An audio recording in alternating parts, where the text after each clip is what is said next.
Welcome to the Government News Brief for Wednesday, February 10, 2016.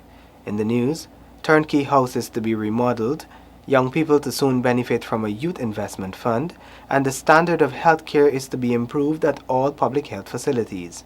With these and other stories, I am Azim Khan.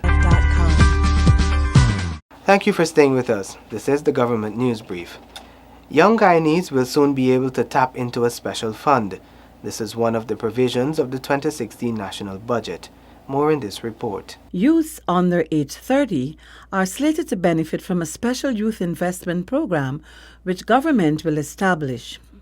Minister within the Ministry of Education, Nicolette Henry, says this is one of the many measures by government to create employment and other opportunities for youths. Our young people have not realized their potential in the last 2 decades. That's true. Because the previous government took a piecemeal approach to youth development.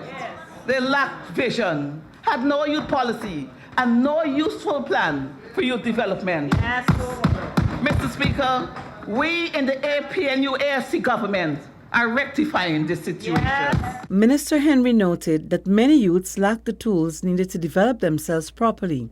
The minister argued that many young people receive minimal or no guidance, which in turn leaves them confused. This budget makes provision for them to be trained so that we can develop a cadre of well-trained young people who are able to return to their communities and provide leadership to other young people.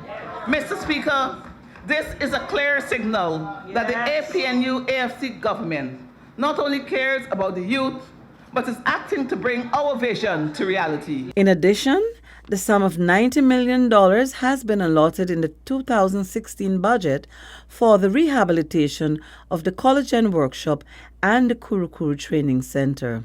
For News Brief, I am Namila Henry Rowe.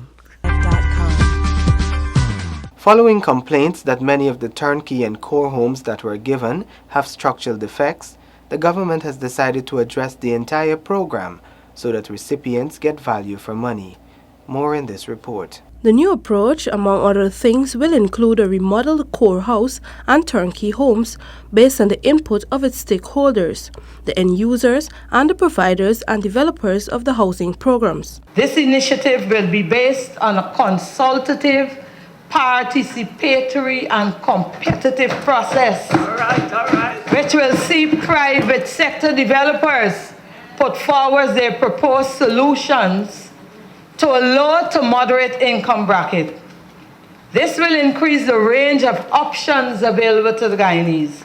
We're not going to just put or push anything to them. We'll give them an opportunity to participate and select what they would like to pay for. The Ministry of Communities is planning a housing exhibition in May 2016 to facilitate this. Developers will showcase their ideas of the housing solutions. And we give it the name Housing Solutions 2016 and beyond. All right. Mr. Speaker, this will enable government to withdraw from the construction of houses and to focus on providing oversight of the industry with a view to ensuring quality of the product. Quality. On the strategies to achieve targets, we're going to facilitate greater involvement with local authorities in decision-making and plans projects implementation. The core house and turnkey housing projects are favorites of Guyanese. However, many of these houses which were given out to people have major defects. Many of these homeowners are still paying mortgages even as they have to stand the cost of repairs. That situation will not continue under this APNU AFC. Watch. This is the part. We will ensure that people get value for their money. People must have that faith and confidence that when we say we have built them a house of 4.9 million, they receive their money's worth. Building more affordable homes is an important part of the APNU AFC program of ensuring every family has the opportunity to live in a decent home. Mineral resources that are available in the hinterland and agricultural crops are to be turned into money-making ventures. More in this Shanaza Low report. Agricultural produce in the hinterland hold untapped potential. The government will be working with the indigenous peoples to use these to create cottage industries. This would provide development and self-sustenance for the indigenous people. The Ministry of Indigenous Peoples Affairs is now in discussion with the Institute of Applied Science and Technology for the growing, drying, packaging and marketing of organic tomatoes produced in Paramakatoy. Mr. Speaker, this project will benefit the whole community who are mostly farmers. The farmers will be the backbone of this project. Additionally, in Monkey Mountain, Kato, among other villages, there is an abundance of semi-precious stones. Among these are jasper, quartz, and amethyst. To utilize these resources, a lapidary will be set up and an expert who already visited the area is standing by to do the training. This will be done in regions 1, 8, 7, and 9. When you stump your toe on a rock, more often than not, it's because of a semi-precious stone. The Ministry of Indigenous Peoples Affairs will work along with these villages to establish an industry to cut and polish these stones, produce jewelry, coffee tabletops, clocks, and so forth. These new industries will create jobs and add to the economy of the hinterland community and the nation as a whole. I'm Shanazalo reporting with the Government News Brief. Citizens can expect an improved quality of care at all public health facilities. Paul McAdam reports. Steps are being taken to ensure persons get the best quality universal health care locally. Measures are also being taken to narrow the gaps of inequality in Guyana, according to the Junior Public Health Minister. This year's budget will greatly assist in the realization of this important goal. Every health post, health center, district and regional hospital will be adequately staffed with competent human resources and be sufficiently stocked with required pharmaceuticals and medical supplies. Regardless of the nature, any obstacle to achieving the aforementioned, I can assure you, Mr. Speaker, will be removed with alacrity. A senior management team from the Ministry of Public Health is expected to engage regional health officers and regional executive officers to ensure that combined efforts achieve the goal of delivering the best quality health care to all Guyanese. We are currently building capacity in all the regions so that it will not be necessary for patients to have to travel to Georgetown for medical care. And with the new standard treatment guidelines, the quality of healthcare services provided in each of the regions will be enhanced and unquestionable. The 2016 national budget makes provisions for the upgrading, rehabilitation, and maintenance of a number of regional health facilities. This will be done with the aim of improving access and services provided to the people of the respective regions. With this Government News Brief report, Paul McAdam. As the budget debate continues, the House heard that the 2016 budget has proposed benefits for the private sector, the sugar industry, and all Guyanese. Here are the details. Minister within the Ministry of Finance, Jaipal Sharma, told the House that Budget 2016 builds on the foundation laid in 2015 and sets the platform for the government's vision for 2020 and beyond, providing measures to ease the burden of the people. Some of these measures are an increase in the minimum wage from 39,540 to 50,000, representing a 26.4% increase.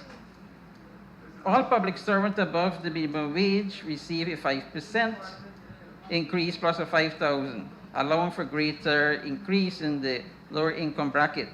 There was 54% increase in the hourly rate paid to school sweeper cleaners. Workers no longer had to pay income tax and an NIS contribution. Old age pension increased from 13,125 to 17,000, representing a 30% increase. There was a 10% increase in public assistance from 5,900 to 6,500. Increase in uniform allowance from 15,000 to 2,000. He asserted that the tax relief measures as proposed in Budget 2016 will see the working class owning new models of cars outfitted with new tires. When I checked, Mr. Speaker, a 1800cc Primo, the CIF is actually lower. It's $2 million for the vehicle. So these figures are given you under the regime of the PPP, where the excise tax was applicable. So in this case here, when you apply the excise tax, the VAT, and the custom duty, the vehicle will turn out to be $5 million Ghanaian. So a vehicle with a larger engine is cheaper than a vehicle with a smaller engine. And this is because the people in the modern world is going for a smaller vehicle, a more gas efficient, fuel efficient vehicle. So, Mr. Speaker, when I check now with the reduction in the excise tax, if you look at that vehicle for 1500 cc, where you would be paying 1.7, now you're not paying 1.7. As a result of the removal of the excise tax, the VAT will also reduce. So when I compare the prices, Mr. Speaker, and I'm going to share this information with the media, when I compare the price for that same vehicle of 1500 cc, the saving will be $2 million. If you buy an 1800 cc vehicle, yes, correct. If you check the larger vehicle, Mr. Speaker, that vehicle that under the regime that presently exists in with the excise tax, which is causing our people $5 million for a 2012. This is a 2012 vehicle, Mr. Speaker, will cost $3.7 million, a saving of $1.3 million. Minister Sharma contended that the proposed $9 billion injection into GAISUCO will see the industry realizing greater levels of growth, which will positively impact the country's economy. Glendon Greenwich, Government News reporting. We have come to the end of the Government News Brief for Wednesday, February 10, 2016. If you're in this picture, please give us a call on 226-6715 or 225-3119. We would like to speak with you. The Government News Brief, along with all other GINA programs, can be found on our website. We're also on Facebook and YouTube. On behalf of all of us here at GINA, thank you for watching.